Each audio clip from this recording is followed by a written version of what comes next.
Yeah. Manita Prabhuji, will you please start the recording? Yes, Mataji. Yeah. Prabhuji, please go ahead. Om Namo Bhagavate Vasudevaya. Om Namo Bhagavate Vasudevaya.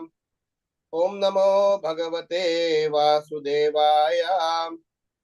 Narayanam Namaskrityam Naram Chaiva Narottamam Devim Saraswatim Vyasam Tato Jayamudiraye Nashtaprayeshu Abhadreshu Nityam Bhagavata Sevaya Bhagavati Uttamashloke Bhaktir Bhavati Naishtiki. So we are reading from Srimad Bhagavatam, Canto 6, Chapter 14, text number 57, and we will also read 58. So I'll read both the shlokas, don't have purport, so I'll read the shloka and translation of both the shlokas and then we will discuss. Uttishtatat tame shishavo vayasvas त्वामाह्वयन्ति नृपनन्दनसंविहर्तुं सुप्तश्चिरं हि अशनाय च भवान् परीतो भुङ्क्ष्वास्तनं पिबसुचो हरणस्वकानाम्. Translation: My dear son, you have slept a long time. Please get up. Your playmates are calling you to play. Since you must be very hungry, please get up and suck my breast and dissipate our lamentation. Text 58. Naham tanujadadrishe hatamangalate mugdasmitam mudita vikshanamanana ananabjam kimvagatosi apunur anvayam anyalokam nito grihnena na shrunomi kala giraste. My dear son, I am certainly most unfortunate, for I can no longer see your mild smiling. You have closed your eyes forever. I therefore conclude that you have been taken from this planet to another, from which you will not return. My dear son, I can no longer hear your pleasing voice. Om Ajnanatimirandasya Jnananjana Shalakaya Chakshurun Militam Yena Tasmai Shri Gurave Namaha. Namaham Vishnu Padaya Krishna Preshtaya Bhutale Srimate Bhakti Vedanta Swamin Niti Namine Namaste Saraswati Deve Gauravani Pracharine Nirvisesha Sunyavadi Paschatya Deshatarine Jai Sri Krishna Chaitanya Prabhu Nityananda Shri Advaita Gadadhar Srivasadi Gaura Bhakta Vrindam Hare Krishna Krishna Krishna Hare Hare Hare Rama Rama Rama Hare Hare. So we are continuing our discussion from where we left yesterday. The context which you are in is about Harsha Shoka's departure. Has been lamented by his mother and King Chitraketu, and this was forewarned by Narada Muni as well as his friend. So this was in spite of the warning, he proceeded further to beget his son so that he can share the wealth, resources, and have some succession for him. So yesterday we discussed how it is important for us to, we had three sets of reflection yesterday, and in that we discussed about the real position of a practicing devotee, how the rules and regulations and karma cycle work for a practicing devotee, and in the stage of practicing Krishna consciousness, what are the obligations that we may have to follow, we may not follow. So those are the things that we discussed yesterday. We also touched on the topic of the duties of son versus the benefit a father would receive as a traditional, typical grahastha setup. So when we had a very detailed question answer discussion on a devotee's life and how they are personally protected by the Supreme Lord. So this context is very relevant and relatable for many people, because as I mentioned yesterday, the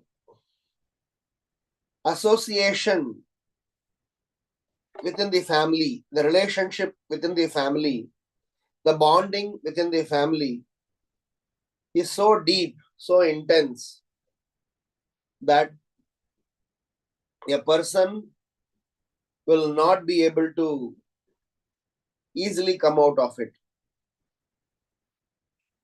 In 5th canto of Srimad Bhagvatam, in one place, Srila Prabhupada explains that the childish words, the words of the children,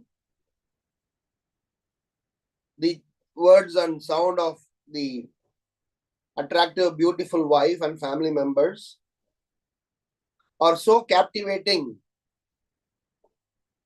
that it can become a stumbling block for somebody who are practicing devotional life. A person gets ready to do anything if it is for himself or his near and dearest ones, which are children and spouse. Especially when it comes to children, a parent's attachment is so intense as well as biased. Very seldom we get to see that a parent is able to neutrally think about a scenario. But Srimad Bhagavatam is encouraging us to understand these relationships in a specific context, establish and operate on the relationship in a specific frame of mind, and eventually it is asking us, it is encouraging us to deal with all these worldly relations in a very responsible and careful manner. So we are going to discuss again our current two shlokas through some sets of reflections. The very first one happens to be every practicing devotee. So we will have a kind of a disclaimer or kind of a background that these conversations that we are going to have is relevant for a practicing devotee.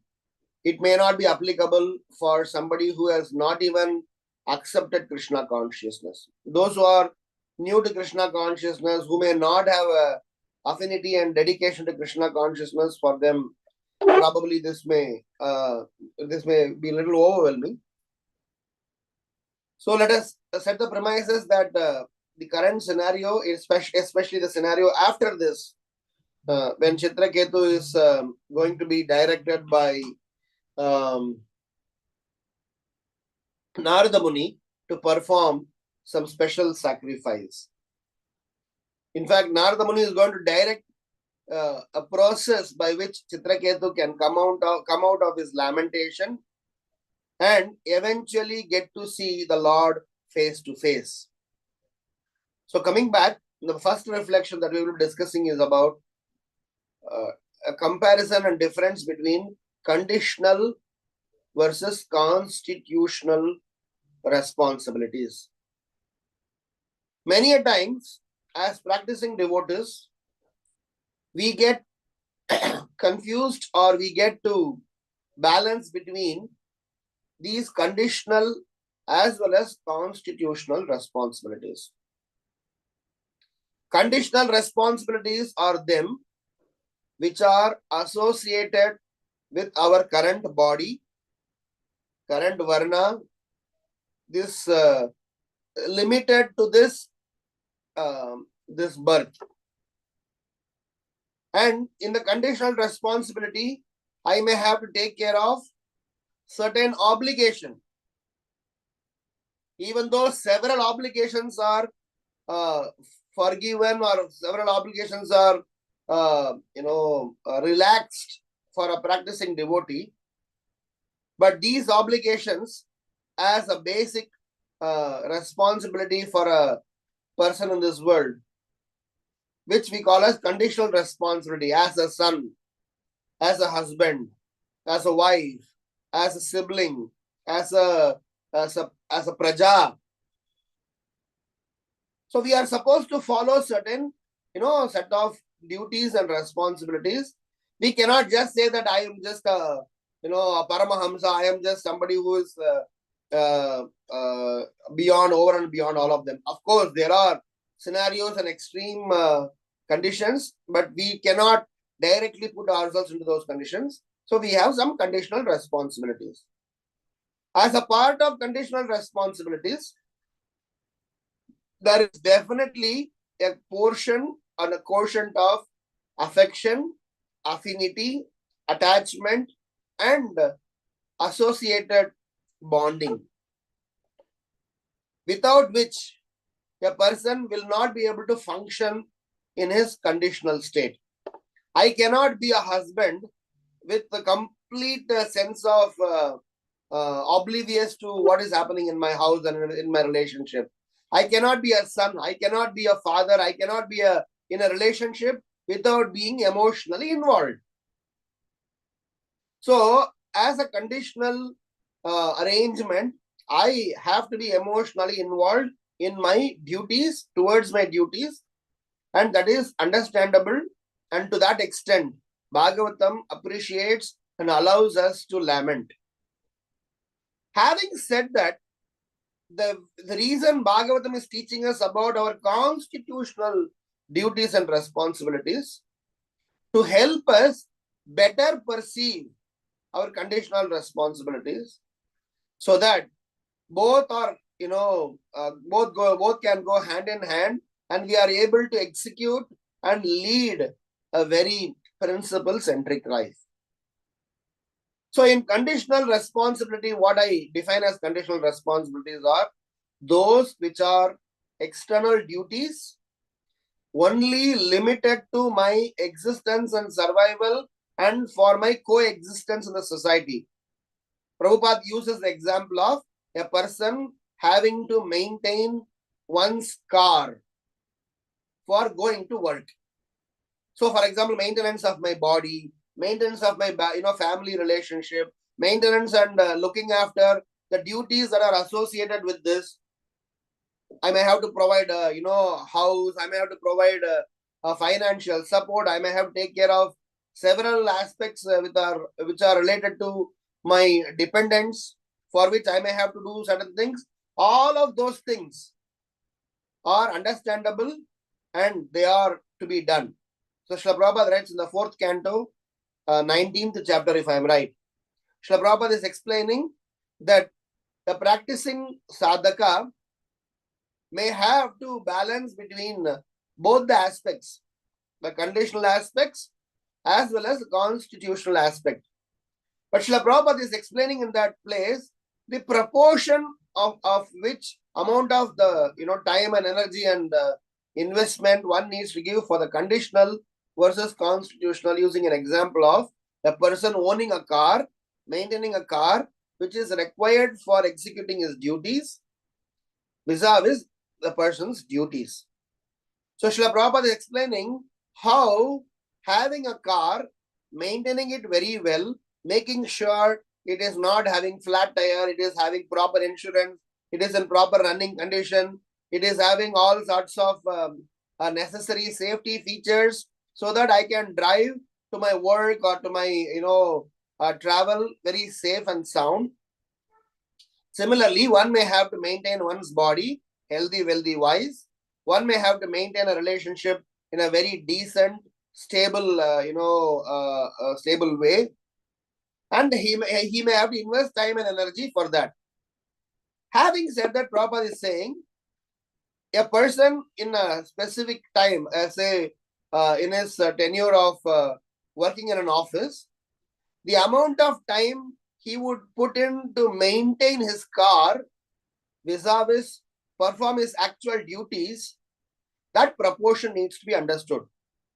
A manager, if he is given a car or facility by the office, he can spend half an hour, 15 minutes, 2 hours, or a specific amount of time in a day or in a week to make sure a car is, very well maintained and everything is in place. But if a person spends 8 hours in a day in maintaining his car and having, forgotten about the primary duty for which the car has been given, that is condemned, that is questioned, that is challenged. So Srila Prabhupada writes, many a times we as practicing devotees, we are so much overwhelmed by our conditional responsibilities and we are so much emotionally involved in our conditional responsibilities that we hardly have time towards our constitutional duties. And the idea is constitutional duties are that are associated with the soul, with Paramatma, with the spiritual master, with our Sankirtan mission. So now we can have a formula where conditional and constitutional responsibilities could be clubbed and combined and can be seen as one single missionary activities. A person who is missionarily involved, for him, both this conditional and constitutional activities, they can get amalgamated, they can get merged, and he will be able to effectively conduct himself. That is why, as a practicing devotees, we are all considered as soldiers of the Sankirtan mission. So, in the process of me executing my constitutional duties, which is to serve the spiritual master, serve the Supreme Lord, serve the mission, and for which I need to maintain my consciousness and my surroundings. That way, the entire life of a practicing devotee becomes purified. The reason we are discussing this is, in Chitraketu and his queen's case, they got so much involved in their attachment towards the sun, they totally forgot what relationship they have with the child eternally. How is that relationship? What is that soul that was coming into their life? What relationship they have eternally? The very next chapter, when Harsha Shoka is going to speak, he is going to speak about Atma Tattva Jnana.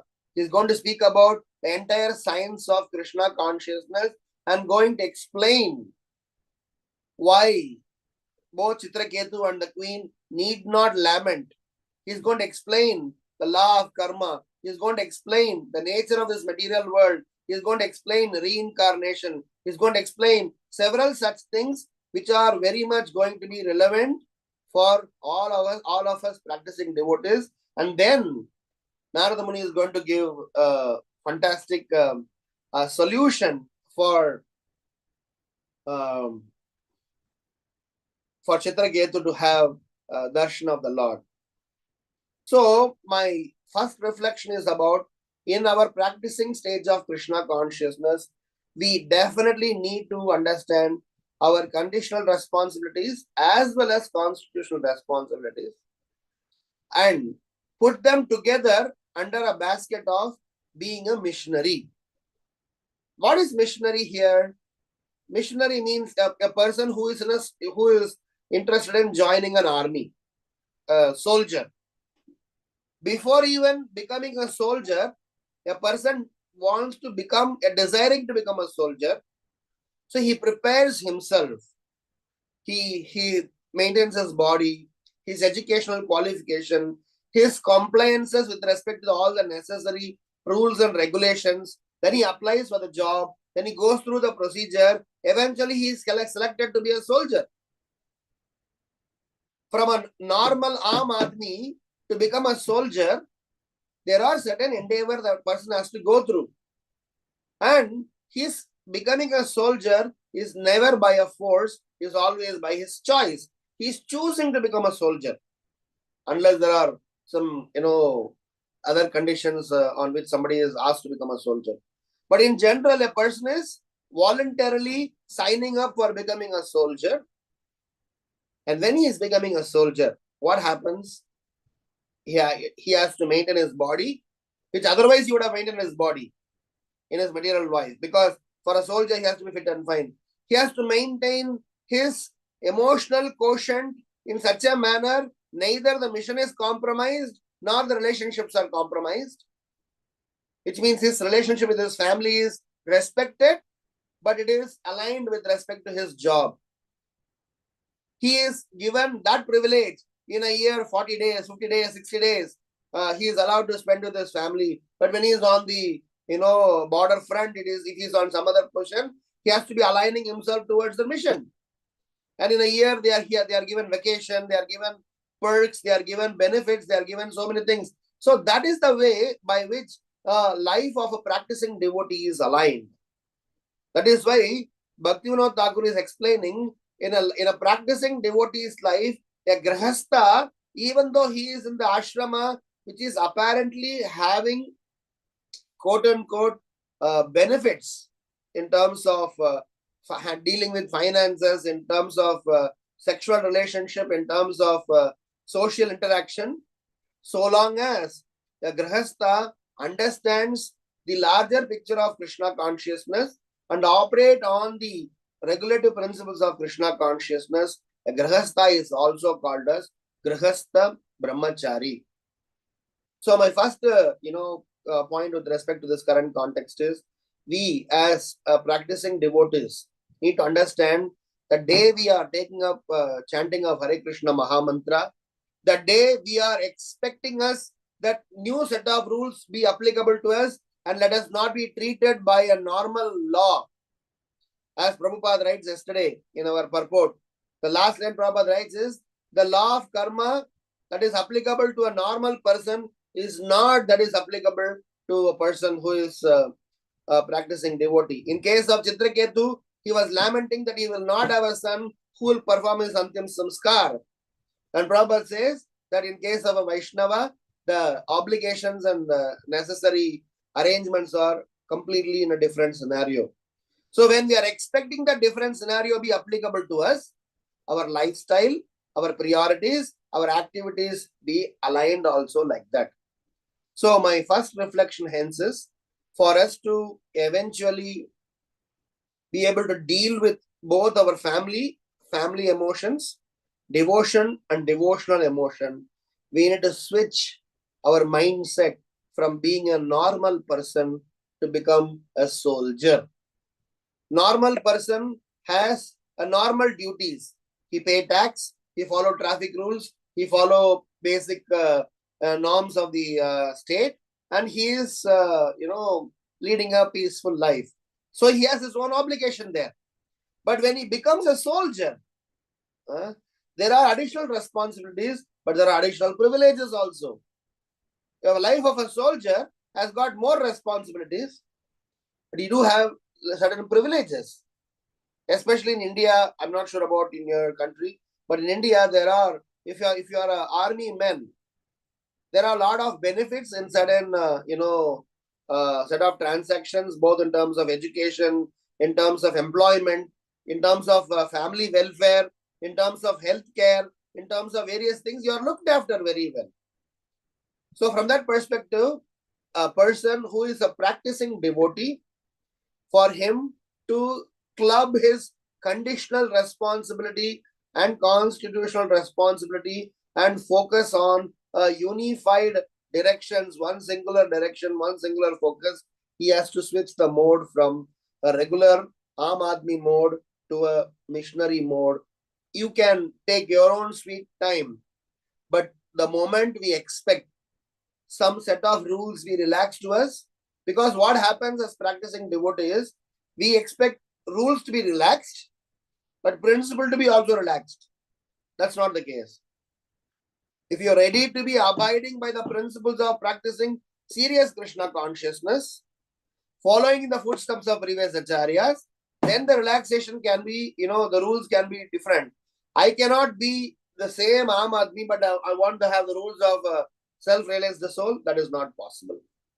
So hence, to conclude this first point, that in our case, we are allowed to have attachment towards our family to the extent we understand they are also part and parcel of the Supreme Lord. They are also given to us for serving the Supreme Lord. Together we serve the Supreme Lord as a family. It is not my family. It is Krishna's children, and we are all together because of a reason. So how can we help each other in our missionary activities?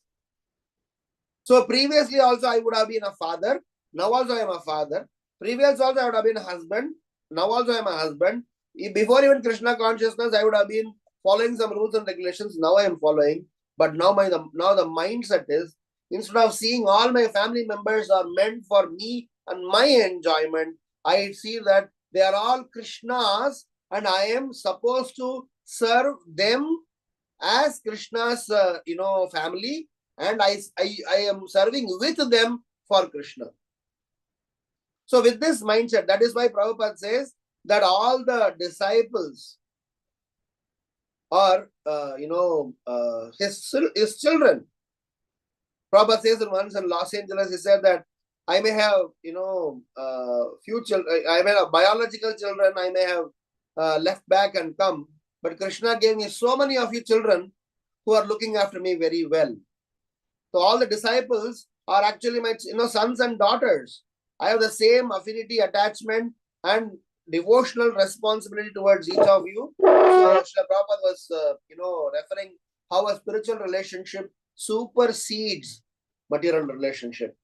So anyone who focuses on constitutional responsibility and understanding our missionary spirit, then he is freed from the binding, freed from the so-called restrictions imposed on the conditional mode. So Prabhupada's mercy, today is his disappearance day in India. We had a celebration in the morning, and in another 1 hour we have another evening celebration. So we have been discussing how Srila Prabhupada rescued us, saved us from the materialistic lifestyle. He has saved us completely from the materialistic way of life by illuminating our eyes, by completely removing the cataract, completely removing the ignorance, and make us to realize everything in the right perspective.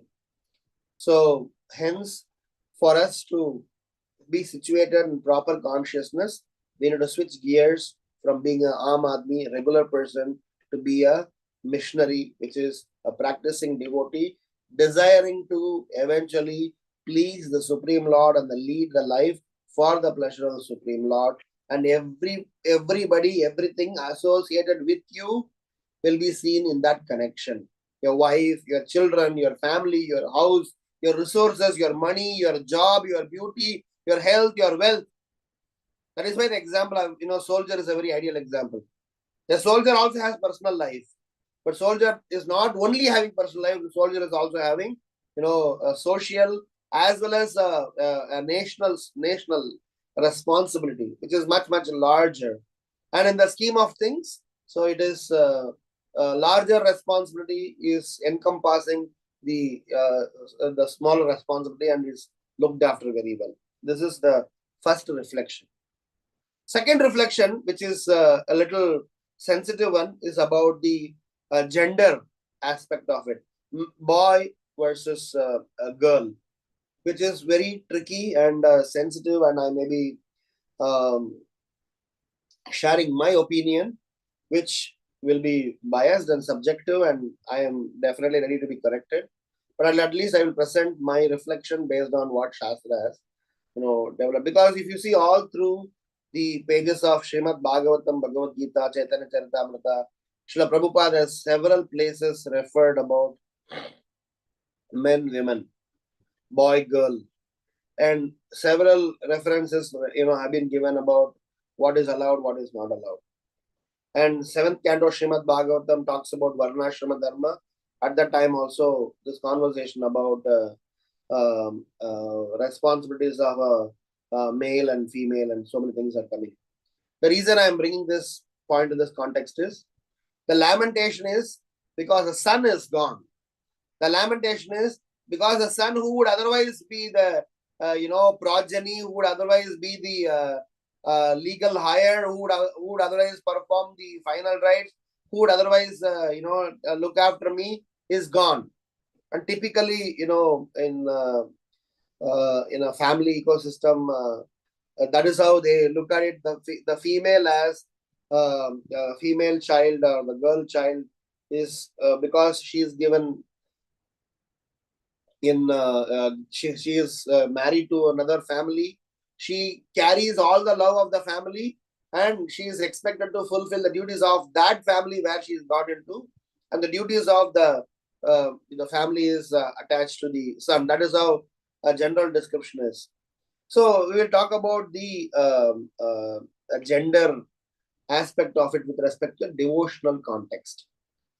How much this gender plays a role in devotional context, because when we are discussing about this Varnashrama Dharma between Maharaj Yudhishthira and Narada Muni in 7th canto, they are discussing about all the Varnas, and they are also discussing about Stri separately. So he's talking about Brahmana, Kshatriya, Vaishya, Sudra, and he's also talking about Stri. There's an exclusive description about Stri because he or she has got a very important role in the Varnashrama ecosystem.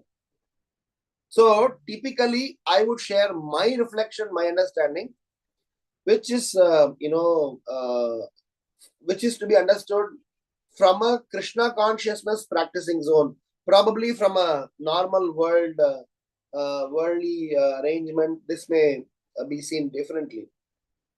According to Srimad Bhagavatam, there is gender, whether male or female, for practicing Krishna consciousness, for performing Krishna conscious duties, no difference is seen. I would not use the word called gender equality. The reason is, the word equality is a very restrictive word. We cannot even say two male people are equal, because we are of different make, different consciousness, different priorities amongst us. So each and every one of us have got our own unique positioning in the Varnashrama ecosystem. If two men cannot be equated, how can we have one man and one woman to be equated? So in terms of gender equality statement, I have a different position. I personally see Shastra does not see any differences on any gender for somebody to practice Krishna consciousness. For self-practice, no differentiation. For performing devotional service to the Lord, no differentiation. For preaching about Krishna consciousness to others, no differentiation. For one to perform his devotional duties and perform one's constitutional duties, no differentiation. Having said that, why there are in the Varnashrama classifications are brought in? We need to understand in the Varnashrama arrangement, there is a duty of making sure the best out of every individual is brought out so that he can perform his duties very well. The way Varnashrama system is arranged, a Brahmana's best should be utilized for the life. A Kshatriya's best, a Vaishya's best, a Shudra's best, a Stri's best. So that they can dovetail their best to eventually realize the Supreme Lord. What do you mean by best? Their psychophysical nature and their inherent inbuilt consciousness and alignment. A Brahmana will be ready. Generally, we are talking about a general Brahmana. This is not mapped to a birth Brahmana. A person is classified as a Brahmana when he is fitting into the criteria of what Brahmanas, qualification and characteristics that are defined as Patan, Patan, Yajan, Yajan, etc. A Brahmana is the one who gives utmost importance for principles and following the principles.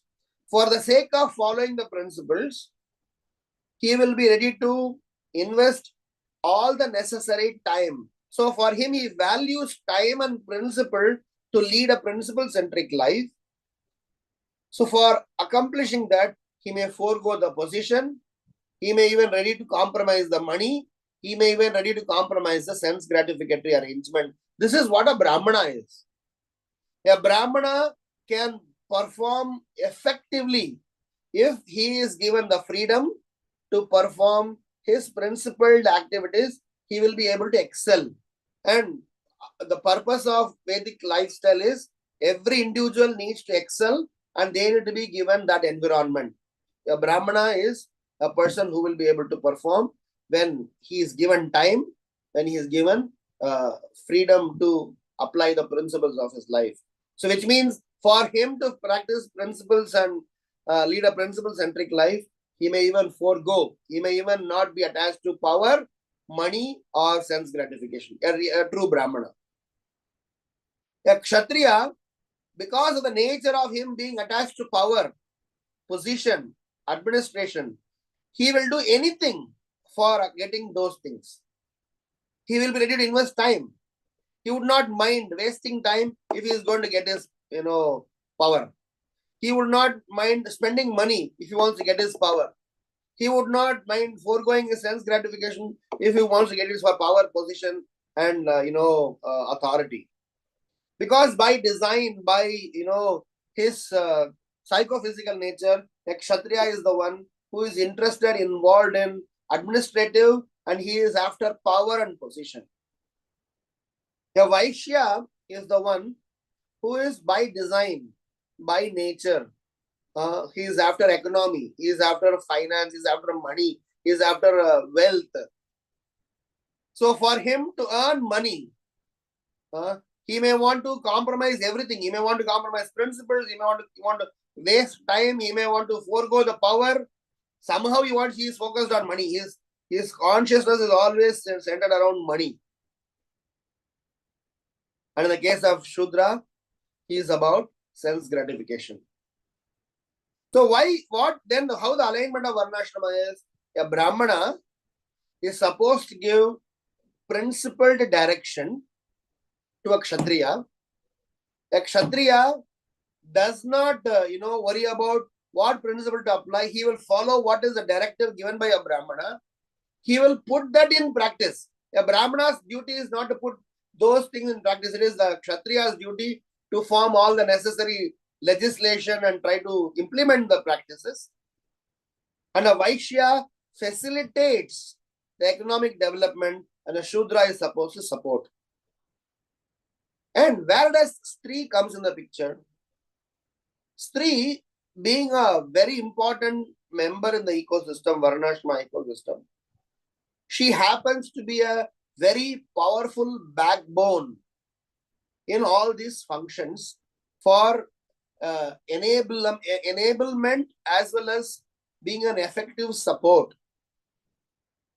A person that of a Shudra nature can work very effectively if he is under an effective leader. Similarly, a Stree can excel exceedingly well in her services and her duties when she is under an able, protected, person. When we say under, doesn't mean she is subservient, which means she is protected, which means she is looked after, which means she is facilitated, which means she is supported. I am being very careful not to, harm or hurt anyone because they are highly respectful. Yesterday the question answer session was also involved about girl child, male child, and stuff like that. But a very important need to know that when we are bringing up the children, we need to bring up the children knowing their psychophysical nature, knowing their associated duties, knowing their interconnectivity in the Varnashrama ecosystem. Then the coexistence and execution of duties becomes very effective. So a Stree, when she is said that she is supposed to be under somebody's care, it is not about exposing her weakness. I mean, that's not, I don't see that as a weakness. In fact, according to Chanakya Pandita, woman has got more power than man in certain functions. So according to me, a woman or a girl is supposed to be protected, provided the necessary support and enablement for her to excel. If that protection and necessary enablements are not given, then they don't perform. Otherwise, how they would have performed. So instead of saying that they are subordinates, I would say their ability is excelling when they are in the protected and enabled very well. The word protected and enabled meaning you are under the care of someone. So this is misconstrued and presented by the so-called liberals to say that, oh no, why I should be under somebody, why I can't think of myself. You can think of yourself. So hence I used to tell all my students, there is nothing called as gender equality. There is always gender superiority. There are some functions that women and girl child can be performing superior, excelling than a man. You cannot go and say that why only girls, why not boys?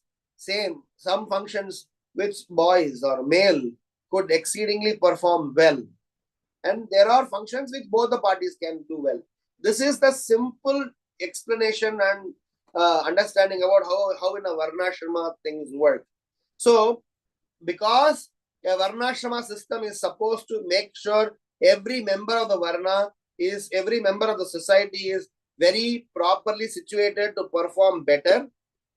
A female, a Stree, is expected to be enabled, protected, and empowered under an able father, able brother, able husband, able guru, or able person.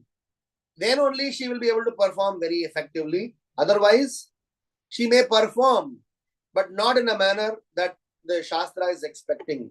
So then there are confusions comes in the society. The problem happens when we are trying to compare, and try to bring in some sort of inequality. Oh, men are working, women will work. Men are driving, women will drive. Men are drinking, women will drink. Men are boozing, smoking, women will smoke. They are just doing an apple to apple comparison. As I said, they can do several things.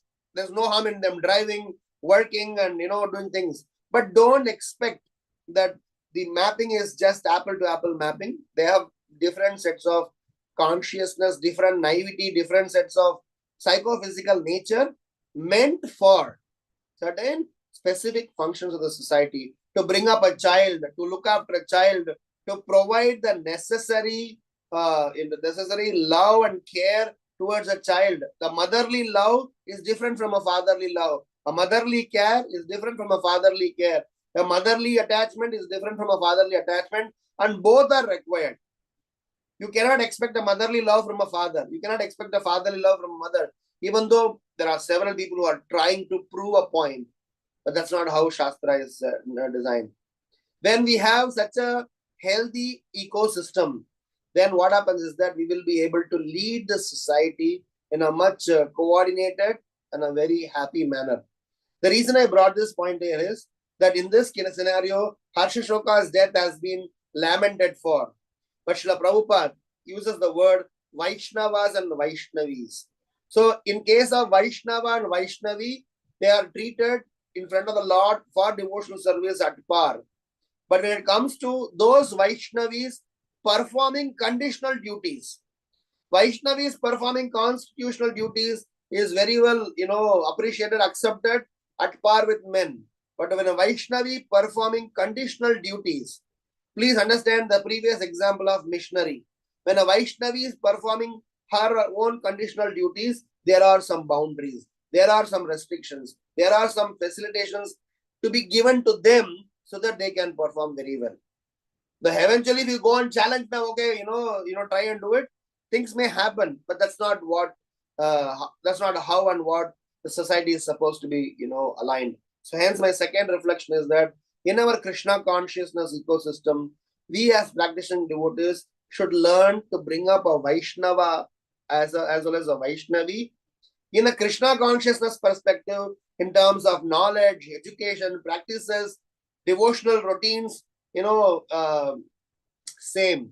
But in terms of them executing their conditional duties, we need to make sure what their nature supports, they are supposed to be aligned. They are supposed to be facilitated. Otherwise, down the line, we are going to disrupt. We are going to create lots of confusions in the society. Because if you bring in those confusions, Her Grace Devaki Mataji, Sachinandan Maharaj's disciple, she performs these Vaishnavi retreats and she explains this in a very, very nice way. I may not be able to, bring out those points as she presents.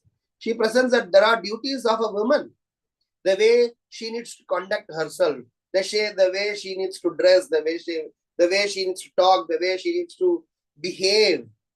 It is just not a competition. Unfortunately, the so-called modern education system brought in so much of the equality that everything is brought at the par level. I am saying it's not at par, it is superior. There are some places where women are extremely superior and men cannot even compete there. And there are some scenarios where men is expected to perform in a manner so that women can get the recipient of the result of them. This is my second reflection. And the third and the last one, today being Srila Prabhupada's disappearance day over here, I just want to, glorify Srila Prabhupada in this current context to say Srila Prabhupada has presented this understanding of Daiva Varna Shrama in a very, very wonderful manner. Today morning, I was listening to a Prabhupada's lecture, and after that, there was an interview of Giriraj Maharaj speaking about Srila Prabhupada's time in Mumbai. And Srila Prabhupada demonstrated to all the followers that how this Krishna consciousness movement is trying to promote Daiva Varna Shrama. He was performing in Cross Maidan festival. Srila Prabhupada on the stage performed the wedding ceremony. When Srila Prabhupada started this International Society for Krishna Consciousness, what did Srila Prabhupada do? Srila Prabhupada first, he introduced chanting of Hare Krishna Maha Mantra. And number two, Srila Prabhupada introduced 4 regulative principles. In fact, Srila Prabhupada went after all his students who were boys and girls who were freely mixing amongst themselves. Srila Prabhupada made sure he called them and said, if you want to continue coming here, you better get married or define your statuses separately. You cannot freely mix with each other. Because it is important for us to practice Krishna consciousness, certain basic principles of righteousness is established. Yesterday also we spoke about this. So for the basic righteousness to be established, Srila Prabhupada did that as a first agenda. Prabhupada's way of introducing Varnashrama was making sure everybody is properly married. No girl is freely moving around, no man is freely moving around, no free mixing, and no such ambiguous arrangement. which is debated today, which is, some of our younger generation are thinking that, why not single parenting, this and that. So many new ideas are coming. But Srila Prabhupada said, for us to practice Krishna consciousness, we need to have these 4 pillars of Dharma, which should not be broken, which is 4 regulatory principles. And that is his way of introducing a framework for Daiva Varnashrama. So we simply have to thank Srila Prabhupada to have created this wonderful ISKCON society within which we can very comfortably, within which we can very enthusiastically and with each other's help, we will be able to lead a very principle-centric life.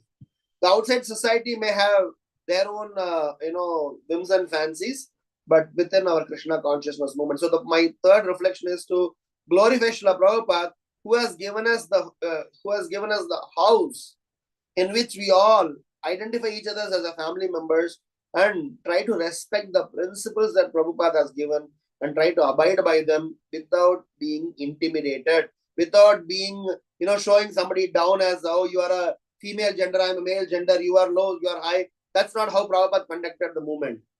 Prabhupada gave very nice responsibilities, very equal opportunities to, men and women. At the same time, Prabhupada showed them how a woman is to be respected, how a male is to be respected, and where their duties are. And there are gray areas, and I'm definitely not touching them today because that is a different debate, and several, Diggaj log, they are all dealing those things. But my understanding is Krishna consciousness is beyond gender. But in Krishna conscious scenario, for us to perform our conditional duties, we better understand our gender and operate within that boundary and don't try to talk about gender equality. Rather, we are gender superiority. Some are superior, some are superior in some other place. Then they coexist and they complement each other. So Srila Prabhupada has created trained personalists. In fact, there are letters that Srila Prabhupada says, as a sannyasi, I am not supposed to be involving in certain, affairs of, grahastha ashrama, but because I have a duty of making sure my sons and daughters are properly situated, I am dealing with them. So Srila Prabhupada used to deal with sexual matters, marriage matters, husband and wife matters, bedroom, bathroom stories. Srila Prabhupada used to deal with all of them. He would not just let loose saying that, okay, it's everybody is gender, they can do the way they want to do. No. He was saying, was very particular how a child has to be looked after by the, so and so mother, how a men have to look after the wife and the children, and how the ecosystem is supposed to be very nicely supporting, one another. So it is a very tricky, important, and vital subject. We have to talk a lot. I did a seminar on this Varnashrama series. We did around 60 sessions. Around, during COVID, we did around 60 sessions on this Brahmana, Kshatriya, Vaishya, Shudra, and Stri. Especially on Stri itself, we did around 10-15 sessions. So we went very elaborate. It's a very important topic, and this needs to be very gently as well as with respectfully presented. So Srila Prabhupada ki jai, where Srila Prabhupada has demonstrated today morning in my offering to Srila Prabhupada, I was explaining that how Srimad Bhagavatam has given us lots of principles. But Srimad Bhagavatam's principles to apply in our life, we need somebody living and demonstrating. So Acharya's lives are nothing but Srimad Bhagavatam. Srila Prabhupada is a walking Bhagavatam. He's a devotee Bhagavata. Not only Srila Prabhupada, all the Vaishnava Acharyas, they are living Bhagavatas. The entire Bhagavatam book, if you want to see the purport in action, if you want to see how this purport to be lived, see these Bhagavatas. So Srila Prabhupada was such person. And in that, they have demonstrated how to handle trivial things as well as how to approach obstacles coming the way. Because they saw triviality and obstacle not as a stumbling block, but as an opportunity to learn and reform. All the Acharyas, Bhakti Siddhanta Saraswati Maharaj, Bhakti Vinod Thakur, Tukaram Maharaj, Rupa Goswami, you take every Acharya, they have been through some sort of apparent obstacle or a challenging phase.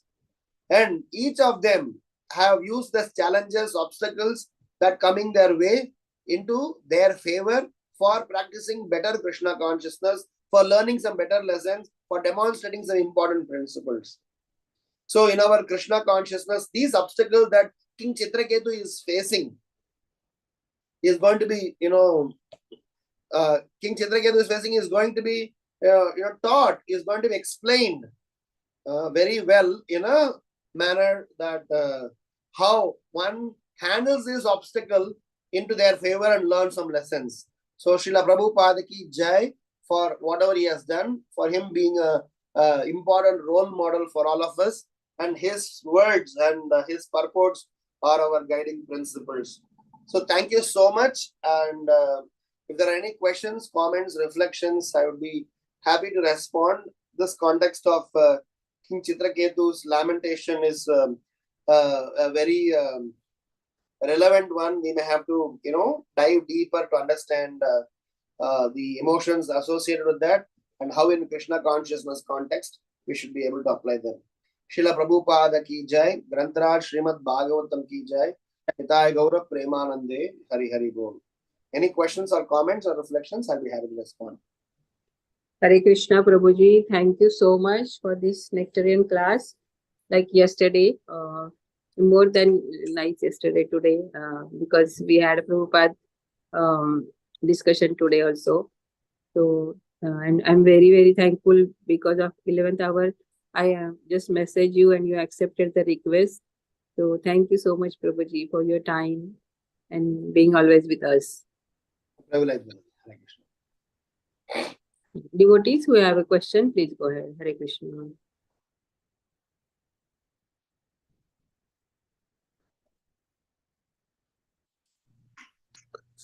Hare Krishna, Prabhuji, please accept my humble obeisances. All glories to Srila Prabhupada and Guru Maharaj. Prabhuji, thank you. It was like enlightening on the discussion what we had yesterday. So thank you for the for taking it further. Thank you, Prabhuji. Hare Krishna. Hare Krishna. It gave more clarity, more and more. Thank you, Prabhuji. Hare Krishna. Hare Krishna, Prabhuji, Dandavat Pranam, all glories to Prabhupada. So such a nice class reflecting, clearly delineating the conditional duties and the constitutional duties. Is very, very nicely explained by Sri Prabhupada, beyond confusion.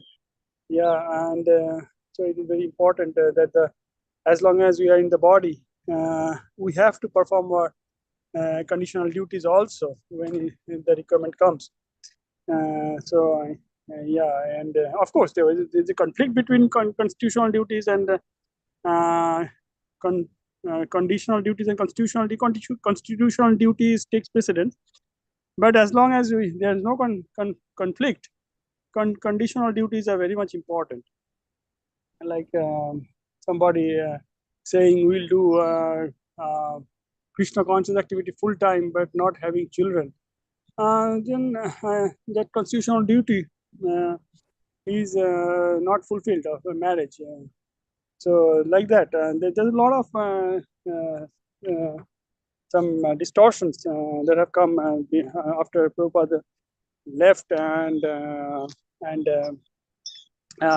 though the Prabhupada's writings are voluminous and they clearly delineate the situational aspect and the duties, but still there's a lot of confusions, and and consequent to that, a lot of dilution has happened in terms of the quality, and that is perceivable. Somebody who has sufficiently read Prabhupada's literature. So yes, so you have nicely hopped on it and nicely explained it in a succinct way. Thank you for your kind. One thing is very, very important to be noted here is, if you analyze the history, the Varnashrama system collapsed because Brahmanas misused their power and position. If Brahmanas had conducted themselves responsibly, probably, many other things would have not come in place. When Brahmanas started misusing the mantra power and their panditya for their sense gratification. Why did Buddha avatar come? Because Buddha avatar came only because Brahmanas misuse the position and the facilities given to them in the Vedas. So Buddha had to come and eventually completely boycott and once again recreate the whole strategy. Similarly, Grahastha or the social ecosystem is collapsing because of spineless men. Because the man in the house, if he does not know to look after, protect, take care of his dependents, if he does not know to lead a principle-centric life, then he is inviting a completely chaotic family society. So we have to hold, many times people say that, look at these girls, look at these, people, they are all, uncontrollably behaving.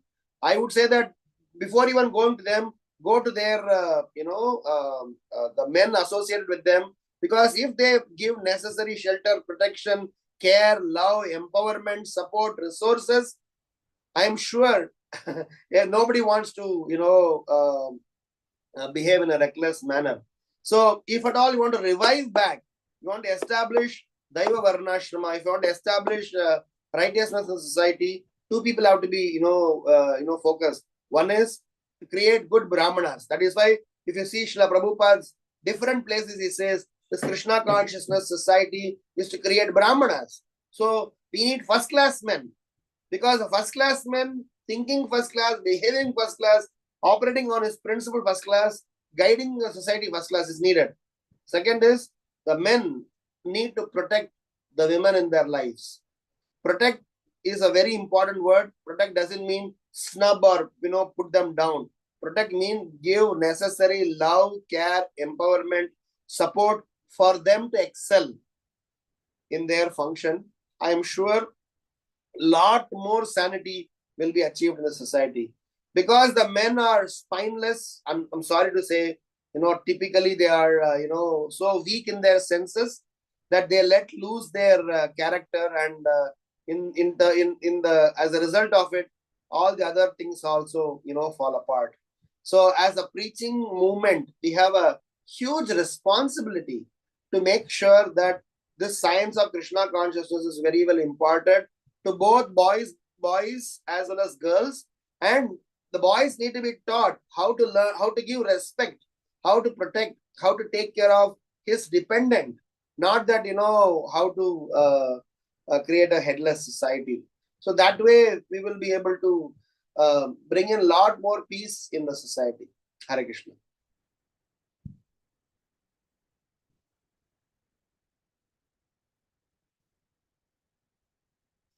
Any other thoughts, comments, reflections? Thanks.